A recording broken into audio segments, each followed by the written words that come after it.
Ahora, la conversación. Entrevistamos a Andrés Delich. Andrés ha sido ministro de Educación. Yo creo que en la casa de Andrés el tema de educación es de toda la vida, porque el padre ha sido rector de la Universidad de Buenos Aires, rector de la Universidad de Córdoba. ¿Es así, Andrés? Así es, así es. Digamos, siempre, el tema educativo siempre ha estado presente en la vida familiar. Andrés, yo creo que este es uno de los temas más que centrales, ¿no? Me parece que el deterioro del capital humano de los argentinos en los últimos años es palpable, ¿no? Sí, de la educación por lo menos hay algunos indicadores que antes no teníamos hace 2 o 3 décadas atrás y que ahora tenemos y que señalan un retroceso, ¿no? El único indicador de calidad educativa que uno puede confiable es una prueba internacional que se llama PISA, que mide los conocimientos de los chicos de 15 años en términos de lectura y matemáticas, y eso muestra un retroceso muy marcado, especialmente esta primera década del siglo XXI, ¿no? Los resultados del 2009 son muy malos para la Argentina, no solo porque los países con los que compite de alguna forma han mejorado y ha cambiado el lugar relativo de la Argentina, sino porque la Argentina ha disminuido en términos de resultados, cosa que es muy rara en términos de la prueba PISA, ¿no? Ahora, la primera pregunta que yo a veces me hago en este tema, y vos debes tener muchísima más experiencia que yo, hace muchos años que nos conocemos con Andrés, vos sos un especialista en el tema de educación. A mí me parece que en realidad la sociedad dice que le importa, pero no le importa el tema educativo. A ver, la sociedad... Es decir, a vos cuando vas a dar conferencias y charlas, la gente te escucha, demuestra preocupación, vos percibís que es un tema que tiene rating, por decirlo de alguna manera. No, a ver, en las encuestas siempre aparece como una de las principales preocupaciones de la sociedad. Lo que pasa es que yo creo que la gente tiene una preocupación por la educación, llamémosla así, a nivel micro. ¿Qué quiere decir? A todo el mundo le preocupa la educación de sus hijos. Ahora, de ahí, a nivel macro, es decir, pensar y reflexionar sobre la política educativa, me parece que hay un salto que la gente no hace, efectivamente. Eso es muy interesante, porque tenés razón, inclusive cuando uno ve lo que sucede en las clases más bajas, donde hacen un esfuerzo notable para pagar un colegio privado, sea confesional o no, y asegurarle a sus hijos una mejor educación, esto contradeciría mi idea de que a la gente no le preocupa la educación. No, le preocupa. Invierte en educación, claro, la gente. Hace esfuerzos enormes. Y yo te diría que además, como solemos decir en educación, la gente vota con los pies en educación. ¿Qué quiere decir eso? Se va de un lado y va a otro. Por ahí no hay grandes conflictos, vos no ves marchas de padres reclamando calidad educativa. Lo que sí estás viendo en la Argentina, sobre todo en los últimos 10 años, es una lenta pero persistente migración de la escuela pública a la escuela privada. Eso prácticamente no tiene antecedentes, ¿no? No tiene antecedentes en estos niveles. La verdad es que vos tenés ahí un pasaje importante, que en los últimos 40 años de la educación en Argentina, un lento crecimiento de la escuela privada, pero lo que ha pasado en los últimos 10 es muy importante, porque además los sectores de los que se están retirando son sectores, yo te diría, del cuarto quintil, es decir, de clase media baja, es decir, gente que no es totalmente, no está bajo la línea de pobreza, pero está ahí en el límite y que puede junta la plata para pagar una escuela parroquial o una escuela laica de características, solemos decir parroquiales, es decir, de bajos ingresos y demás, con subsidio o sin subsidio. Esto especialmente en el conurbano es muy fuerte, y esto sí te diría que es una marca distintiva de estos 10 años que han pasado.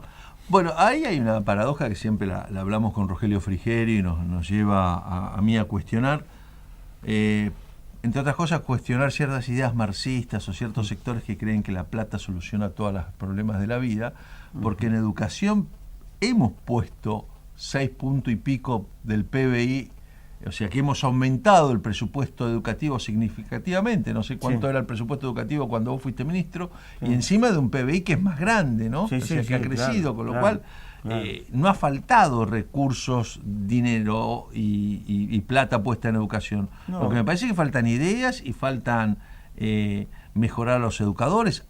¿Dónde ves la falla?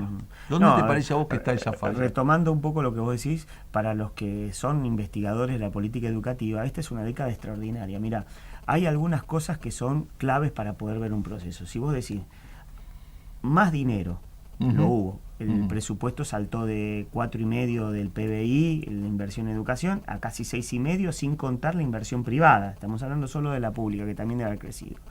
Continuidad política, sí, es lo que se reclama siempre. Es decir, vos tenés 10 años del mismo grupo de poder, que es el grupo Kirchner, que ha estado con 2 presidentes. Pero además el mismo grupo de educadores, ¿no? Juan Carlos Tedesco, Daniel Filmus, y ahora son todos formados en la misma escuela, digamos, y son herederos de Tedesco, ¿no? Exactamente, a eso iba. El mismo equipo técnico que se ha sucedido a sí mismo. Los viceministros han sucedido. Perdóname, inclusive Tedesco y Filmus trabajando desde antes del kirchnerismo, trabajando prácticamente los últimos 20 y pico de años desde el sistema educativo. Sí, claro, está en el sistema educativo desde grosso, o sea, estamos hablando del comienzo de la década del 90, ¿no?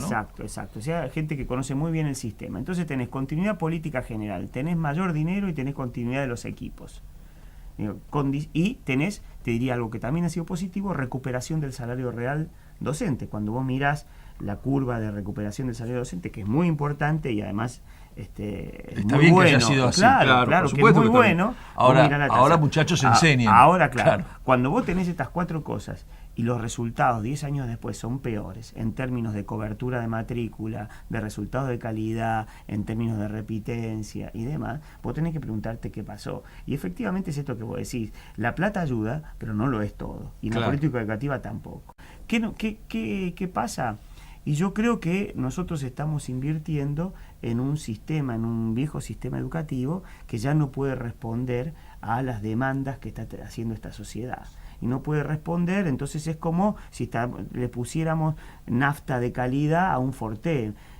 O como dice otro educador, mira, si vos tenés una licuadora, vos podés licuar, cambiar el motor, licuar más rápido o más despacio, más fuerte, lo que no podés hacer es secarte el pelo. Son 2 tipos de aparatos diferentes. Y la verdad es que en los últimos 20 años, últimos 20 años nosotros le empezamos a reclamar otras cosas al sistema educativo.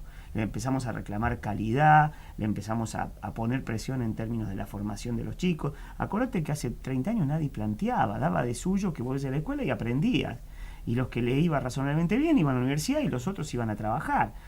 Hace 30 años que en el mundo, no solamente en Argentina, empieza a haber una presión muy fuerte por los resultados en términos de aprendizaje de los chicos, porque además los países compiten sistémicamente y requieren cada vez mejores recursos humanos. Claro, es el recurso más importante que tiene un país, hoy ya sabemos que es el recurso humano. Entonces, educar bien a las personas es básico, ¿no? Exactamente. Entonces, ahí vos tenés un problema de diseño del sistema educativo que no alcanza ya con los parches. Yo te diría que hay una pérdida de sentido. El sistema educativo no sabe lo que sí, para qué educa y qué tiene, y cuáles son los objetivos. Hay una cierta anomia, nadie se hace cargo de las situaciones, y entonces vos tenés una situación en donde ha cambiado la relación entre la familia y la escuela, por ejemplo, y esto produce un quiebre muy fuerte en términos de los aprendizajes de los chicos. Esta es una tarea no menor. Y tenés una escuela que es incapaz ya de tratar con la diversidad. Esta escuela funcionaba muy bien a finales del siglo XIX y del siglo XX, cuando se trataba simplemente de homogenizar con 4 o 5 años de escuela popular a todos los chicos que venían del exterior, hijos de inmigrantes o que estaban acá, y otra cosa es trabajar sobre la diversidad social que hoy existe y tratar de sacar de eso condiciones parecidas en términos de aprendizaje de todos los chicos. Sobre estas cuestiones quiero retomar un poquito más atrás, porque uno piensa en los últimos 30 años y te parás en 1983, entonces salimos de una educación que, como vos decís, ya desde el comienzo del siglo XX intentaba homogeneizar, pero también estaba basada mucho en la idea de la autoridad y la uniformidad, ¿no? Digamos, y porque teníamos que entrar en un proceso democrático nuevo y teníamos que romper con la dictadura, la disciplina se empezó a resquebrajar, relajar o cambiar, ¿no? Usen el vocablo que quieran, pero no hemos llegado a un punto en el cual ahora desapareció la disciplina y también un poquito de disciplina, o sea, el péndulo no se fue demasiado al otro lado, hay problemas No, la disciplina no desapareció. Los adultos no sabemos cómo gerenciar el tema de las relaciones de la disciplina y la autoridad con los chicos. Y esto impacta muy fuerte en la escuela. ¿Por qué impacta muy fuerte en la escuela? Mira, hace 30 años, si a vos te ponían, estando en la escuela, una nota en términos de que la maestra te convocaba a tus padres, a vos te corría frío por la espalda. Sí, claro, porque era un problema mío, ahora es un problema de la maestra. Ahora o el alumno, o el padre, o la madre, alguno le va a pegar al profesor. Digamos, exactamente, ¿no? ahora la maestra tiene pánico a eso me refería de convocar a los padres porque tiene la sensación de que los padres se van inmediatamente a responder, incluso en forma violenta a veces, en defensa de los hijos, no importa lo que los hijos hayan hecho o la situación que se haya producido. Entonces, inclusive eso una genera... cuestión que le escuché a alguien que me interesa mucho tu opinión hace poquito, ¿no? Que hace 30, 40 o 25 años todavía la violencia que la sociedad tenía, por diferentes motivos, en nuestro caso por la situación de la guerra de Malvinas o la guerra sucia, por donde lo quieras ver, o por la violencia que los medios de comunicación a veces le meten a la sociedad, o por la inconformidad social y el descontento, por lo que fuera. Esa violencia no estaba dentro del aula. En cambio ahora, dentro y fuera del aula, es igual la vida. Sí, y ese es un tema no menor. Porque la escuela siempre, históricamente, tiene un valor contracultural. Es decir, la escuela fue hecha a finales del siglo XIX para que fuera un elemento distinto al de la sociedad. Tal era así que arquitectónicamente se planteaba este tema.